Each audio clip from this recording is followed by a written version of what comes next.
Welcome to ज्ञान सेतु। तो जैसे कि आप जानते हैं हम लोग लूसेंट के संपूर्ण भौतिक विज्ञान को पढ़ना शुरू किए थे। इस कड़ी में हमने शुरू किया था अध्याय 4 गुरुत्वाकर्षण को, और इसमें हम लोगों ने गुरुत्वाकर्षण को 2 पार्ट में पूरी तरह से कंप्लीट कर लिया है। आज की ये पार्ट 3 नंबर लेक्चर है, जहां पर हम इसके विगत वर्षों के प्रश्न पत्र को हल करने वाले हैं। इस चैप्टर से जितने भी प्रश्न पूछे गए उन सभी को यहाँ पर डिस्कस करने वाले हैं। टोटल लेक्चर की बात करते हैं तो 14 नंबर की लेक्चर है। पिछले की 13 लेक्चर अगर आप लोगों ने मिस कर दी है तो जा करके आप प्लेलिस्ट चेक जरूर कर सकते हैं, वहाँ पर पूरी अपडेट कर दी गई। चलिए हम शुरू करते हैं अपने गुरुत्वाकर्षण का पार्ट 3 लेक्चर को। हाँ जी, तो हम आ चुके अपने क्वेश्चन की तरह। पहला क्वेश्चन हमारी गुरुत्वाकर्षण का सार्वत्रिक नियतांक या फिर यूनिवर्सल लॉ ऑफ ग्रेविटेशन किसने दिया था? तो आप जानते हैं ये दिए थे कौन? न्यूटन साहब। कौन दिए थे? न्यूटन साहब। ऑप्शन बी इसकी राइट आंसर हो जाएंगी। आएंगे नेक्स्ट क्वेश्चन। नेक्स्ट क्वेश्चन है, दो वस्तुओं के बीच गुरुत्वाकर्षण बल किस पर निर्भर नहीं करता है? उनके द्रव्यमानों के गुणनफल पर। जी हाँ, अगर फॉर्मूला देखें तो हमने बताया था आपको F बराबर G m1 m2 upon r square होता है, ये फॉर्मूला। तो दो द्रव्यमानों के गुणनफल पर, जी हाँ ये दो द्रव्यमान के गुणनफल है। उनके बीच की दूरी पर, ये दूरी है हमारी। उनके द्रव्यमानों के योग पर नहीं, द्रव्यमान की योग पर नहीं निर्भर करता है। तो इसका right answer option number C होगा। सी इसकी राइट आंसर होंगी। आएंगे नेक्स्ट क्वेश्चन की तरफ। नेक्स्ट क्वेश्चन है, पृथ्वी के केंद्र पर किसी वस्तु का भार कितना होता है? तो हमने बताया था जब भी पृथ्वी है इसके केंद्र पर बात करता है तो केंद्र पर भार 0 होता है, और पोल पर बात करता है, ध्रुव पर बात करते हैं तो वहाँ पर इसकी भार मैक्सिमम होती है, अधिकतम होती है। तो केंद्र पर 0 और पोल पर मैक्सिमम होती है। आएंगे नेक्स्ट, पृथ्वी की सतह पर जी का मान अधिकतम कहाँ होता है? तो अभी बताया हम जी का मान अधिकतम कहाँ होता है, तो पोल पर होता है, यानी ध्रुवों पर होता है। तो ऑप्शन बी इसकी राइट आंसर होगी। और 0 कहाँ पर होता है? तो उसके फोकस पर, केंद्र पर। नेक्स्ट क्वेश्चन, पृथ्वी की सतह से ऊपर या नीचे जाने पर जी के मान में क्या प्रभाव पड़ता है? तो या तो पृथ्वी की सतह से आप ऊपर जाइए या फिर आप नीचे जाइए, प्रभाव क्या पड़ेगा कि हमेशा जी का मान घटता रहेगा। जी का मान क्या होता रहेगा? घटता रहेगा। तो ऑप्शन ये बी इसकी राइट आंसर हो जाएंगी। आएंगे नेक्स्ट क्वेश्चन, सार्वत्रिक गुरुत्वाकर्षण नियतांक जी का मान कितना होता है? तो जी के मान हम आपको बताए थे, यहाँ पर ऑप्शन थोड़ी सी क्लियर नहीं है बट कोई बात नहीं।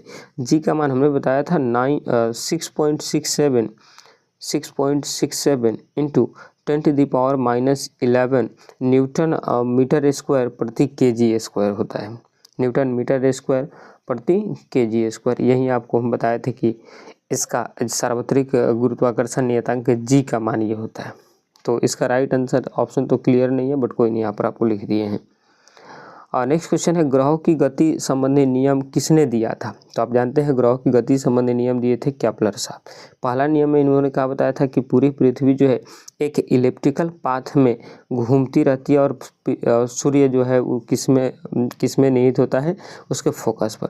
दूसरा हमने बताया था आपको, इसे कर कर 3 लॉ हमने आपको के साथ डिस्कस किया था। आई होप आपको ये तीनों लॉ क्लियर हो गया होगा। तो ये केपलर का ग्रह गति नियम था।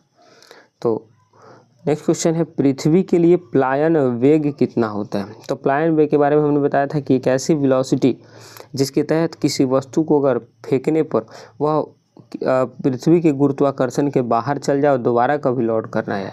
तो पृथ्वी के लिए कितना था? तो पृथ्वी के लिए हम आपको बताए थे 11.2 किलोमीटर प्रति सेकेंड इसका प्लायन वेग होता है। इस वेग से यदि आप किसी वस्तु को फेंकते हैं तो वह तो पृथ्वी की ग्रेविटी को पार कर जाता है, और पार करने के पश्चात दोबारा वह लौट कर वापस पृथ्वी पर नहीं आता है। नेक्स्ट क्वेश्चन है, यदि पृथ्वी अपने वर्तमान कोणीय चाल से 17 गुनी अधिक चाल से घूमने लगे तो भूमध्य रेखा पर वस्तु का भार कितना होगा? हमने बताया भी था वहाँ पर एक कॉन्सेप्ट कि 0 होगा। यदि पृथ्वी जो अपनी वर्तमान कोणीय चाल से अगर घूम रही है तो उसका अगर 17 गुना हो जाए, तो 17 गुना हो जाने पर भूमध्य रेखा पर वस्तु का भार कितना हो जाता है? 0 हो जाता है। नेक्स्ट क्वेश्चन हमारी, चंद्रमा पर गुरुत्वीय त्वरण का मान पृथ्वी के मान का कितना होता है? तो 1/6 होता है। यानी 1/6 मतलब यदि कोई 60 kg का व्यक्ति है, अगर वो पृथ्वी पर है तो 60 kg का, अगर वो चंद्रमा पर चल जाएगी तो उसका भार 1/6 हो जाएगी, यानी मात्र 10 kg का वहाँ पर दिखाई देगा। कोई भी व्यक्ति अगर मान लीजिए कि 90 किलो का चल जाए तो 90 किलो का 1/6 करेंगे तो ये लगभग 15 यानी 15 kg का वो व्यक्ति हो जाएगा। कहाँ पर जाकर? चंद्रमा पर। तो 1/6 होता है। और नेक्स्ट क्वेश्चन है, किसी लिफ्ट में बैठे व्यक्ति को अपना भार कब अधिक मालूम पड़ता है? जब लिफ्ट त्वरित गति से नीचे आ रही हो, जब लिफ्ट त्वरित गति से ऊपर आ रही हो, इसके बाद है कि समान वेग से ऊपर जाते समय, समान वेग से नीचे जाते समय। तो हमने लिफ्ट का कॉन्सेप्ट आपको पढ़ाया था कि लिफ्ट में यदि आपकी वस्तु नीचे की तरफ जा रही है तो भार क्या हो जाता है? तो भार हो जाता है मतलब कि क्वेश्चन पूछा था हमसे, क्या लिफ्ट में बैठे व्यक्ति का भार कब अधिक होता है? जब नीचे जाते हैं तो ये भार जो होता है कम हो जाता है, परंतु जब ऊपर खींचती है तब उसका भार अधिक हो जाता है। यानी ऑप्शन जो है इसकी बी नंबर राइट आंसर हो जाएंगे। जब लिफ्ट त्वरित गति से ऊपर की ओर जा रही है तब उस कंडीशन में भार अधिक मालूम पड़ता है। नेक्स्ट क्वेश्चन है, प्लायन वेग और कक्षीय वेग का बीच सही संबंध क्या है? ये हालांकि उतने मतलब क्लियर नहीं है तो इसको छोड़ दीजिए, नेक्स्ट आएंगे। क्वेश्चन है कि भू स्थिर उपग्रह की पृथ्वी से ऊंचाई लगभग कितनी होती है? तो ये होती है 3600, कितनी? Sorry 36,000 kilometre. कितनी होती है? 36,000। ऑप्शन ए इसकी राइट आंसर हो जाएंगे। आएंगे नेक्स्ट क्वेश्चन की तरफ। नेक्स्ट क्वेश्चन है, भू स्थिर उपग्रह का आवर्तकाल कितना होता है? आवर्तकाल का मतलब हम आपको क्या बताए थे? पीरियड ऑफ रेवोल्यूशन की एक चक्कर लगाने में जितनी टाइम लगती है उसी को आवर्तकाल बोलता है। और ये कितना होता है? पृथ्वी का 24 घंटा। कितना होता है? 24 घंटा एक भू स्थिर उपग्रह का होता है ये। तो ऑप्शन बी इसकी राइट आंसर होंगी। नेक्स्ट क्वेश्चन है हमारी, भू स्थिर उपग्रह का आवर्तकाल कितना होता है? तो ये होता है 24 घंटा। आएंगे नेक्स्ट क्वेश्चन की तरफ। नेक्स्ट क्वेश्चन है कि यदि किसी वस्तु का द्रव्यमान पृथ्वी पर 60 kg है तो चंद्रमा पर उसका द्रव्यमान कितना हो जाएगा? तो चंद्रमा पर उसका द्रव्यमान 1/6 यानी इंटू 60 करेंगे तो लगभग 10 kg का, यानी 60/6 होगा 10 kg का। तो ऑप्शन क्लियर नहीं है, तो ऑप्शन ए इसकी राइट आंसर होंगी। सॉरी यहाँ पर द्रव्यमान की बात कर रही है, भार की नहीं। तो द्रव्यमान 60 kg का है तो द्रव्यमान 60 ही रहेगा। 1 मिनट के लिए ध्यान में नहीं दिया है, ऑप्शन थोड़ा क्लियर नहीं है, बट कोई नहीं। भार बदलता है, ये ध्यान में रखेंगे, भार बदलता है। नेक्स्ट क्वेश्चन है कि लोलक घड़ियाँ गर्मियों में सुस्त क्यों हो जाती है? तो लोलक घड़ियाँ गर्मियों में सुस्त क्यों हो जाती है? गर्मियों में दिन लंबे होते हैं? नहीं। लोलक की लंबाई बढ़ जाती है जिससे आवर्तकाल बढ़ जाता है? जी का मान बढ़ जाता है? नहीं, जी का मान नहीं बढ़ता है। कुंडली में घर्षण होता है? नहीं होता है। लोलक की लंबाई बढ़ जाती है जिससे आवर्तकाल क्या हो जाता है? बढ़ जाता है। ऑप्शन बी इसकी राइट आंसर होंगी। नेक्स्ट क्वेश्चन है, किसी उपग्रह में अंतरिक्ष यात्री द्वारा गिराया गया चम्मच, किसी भी उपग्रह में अंतरिक्ष यात्री अगर चम्मच गिरा देता है तो फर्श पर गिर जाएगा? कभी नहीं गिरेगा। अचल रहेगा? नहीं। उपग्रह की गति का अनुसरण करता रहेगा? स्पर्श रेखीय दिशा में उड़ेगा? नहीं। ऑप्शन सी इसकी राइट आंसर होगी। नेक्स्ट क्वेश्चन है, पृथ्वी के चारों ओर परिक्रमा कर रहा कृत्रिम उपग्रह नीचे नहीं गिरता क्योंकि पृथ्वी का आकर्षण उतनी दूरी पर अस्थित नहीं है, या फिर चंद्रमा के आकर्षण द्वारा संतुलित होता है? नहीं, उसकी गति के लिए आवश्यक त्वरण प्रदान करता है। जी हाँ, उसकी गति के लिए आवश्यक त्वरण प्रदान करता है, इस कारण से वह नीचे नहीं गिरता है। तो ऑप्शन सी इसकी राइट आंसर होंगी जाएगी। आएंगे नेक्स्ट क्वेश्चन की तरफ। नेक्स्ट क्वेश्चन है कि गुरुत्वाकर्षण बल का परास कितना होता है? रेंज। तो रेंज कितना होता है गुरुत्वाकर्षण बल का? वो होता है अनंत। कितना होता है? अनंत।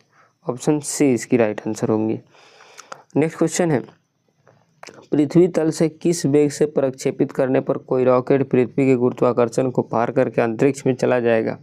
तो वहीं आपको बताए हैं 11.2 किलोमीटर पर सेकेंड। 11.2 किलोमीटर पर सेकेंड। ऑप्शन ए इसकी राइट आंसर होंगी। नेक्स्ट क्वेश्चन है, उपग्रह का कक्षीय चाल किस पर निर्भर नहीं करती है? तो उपग्रह का कक्षीय काल उसके द्रव्यमान पर निर्भर नहीं करता है, बाकी सब पर निर्भर करता है। त्रिज्या पर भी करता है, द्रव्यमान पर भी करता है, ऊंचाई पर भी करता है, पृथ्वी के द्रव्यमान पर, परंतु उपग्रह के द्रव्यमान पर नहीं करता है। तो ऑप्शन बी इसकी राइट आंसर होंगी। नेक्स्ट क्वेश्चन है, कि भारहीनता की अवस्था होती है कब? तो गुरुत्वाकर्षण यदि शून्य की स्थिति में आ जाए तो उस कंडीशन में भारहीनता महसूस होती है। जैसे कि लिफ्ट अगर टूट जाता है, अचानक से टूट जाए बीच में रस्सी, तो जो अचानक से वो फ्री फॉल होकर नीचे गिरे तब उस कंडीशन में भारहीनता जैसी स्थिति उत्पन्न हो जाती है। नेक्स्ट क्वेश्चन है, यदि पृथ्वी की त्रिज्या 1% कम हो जाए लेकिन द्रव्यमान वहीं रहे तो जी का मान 2% आपकी बढ़ जाएगी। 2% आपकी क्या हो जाएगी? बढ़ जाएगी। ऑप्शन बी इसकी राइट आंसर होंगी। नेक्स्ट क्वेश्चन है, केपलर का द्वितीय नियम किसके संरक्षण पर आधारित है? तो कोणीय संवेग के सिद्धांत पर आधारित है। कोणीय संवेग के ऑप्शन सी इसकी राइट आंसर हो जाएंगे। आएंगे नेक्स्ट क्वेश्चन की तरफ। नेक्स्ट क्वेश्चन है, ब्रह्मांड में किन्हीं दो निकायों के बीच लगने वाले बल को क्या बोलते हैं? चुंबकीय बल, घर्षण बल, गुरुत्वाकर्षण बल। तो चुंबकीय, दो ब्रह्मांडों के बीच में, दो पिंडों के बीच में लगने वाले बल को हम क्या बोलते हैं? ग्रेविटेशनल फोर्स बोलते हैं। ग्रेविटेशनल फोर्स गुरुत्वाकर्षण बल बोलते हैं। आएंगे नेक्स्ट क्वेश्चन की तरफ। नेक्स्ट क्वेश्चन है, तुल्यकालिक उपग्रह के घूमने की दिशा क्या है? तो तुल्यकालिक उपग्रह के घूमने की जो दिशा है पश्चिम से पूरब की तरफ। पश्चिम से पूरब की तरफ। ऑप्शन सी इसकी राइट आंसर हो जाएंगी। आएंगे नेक्स्ट क्वेश्चन की तरफ। अंतरिक्ष में दो वस्तुओं के बीच गुरुत्वाकर्षण बल का क्या होता है यदि उनके बीच की दूरी 2 गुनी कर दी जाए? यदि अंतरिक्ष में गुरुत्वाकर्षण बल क्या होता है यदि उन दोनों के बीच की दूरी 2 गुनी कर दी जाती है तो बल जो होता है 1/4 हो जाता है। बल क्या हो जाता है? 1/4 हो जाता है। जिसे आप खुद से देखिए, यहाँ पर F बराबर होता है G(m1m2/r²).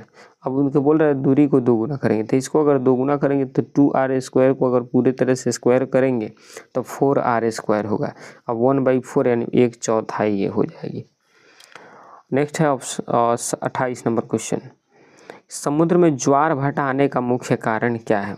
तो समुद्र में ज्वार भाटा आने का कारण होता है सूर्य और चंद्रमा के गुरुत्वाकर्षण का खिंचाव। इसी कारण से समुद्र में ज्वार भाटा उत्पन्न हो जाती है। अब ज्वार भाटा है क्या, जब ज्योग्राफी पढ़ेंगे तो उसमें आपको पूरी चीज़ें समझाई जाएगी। तो ऑप्शन बी इसकी राइट आंसर होंगी।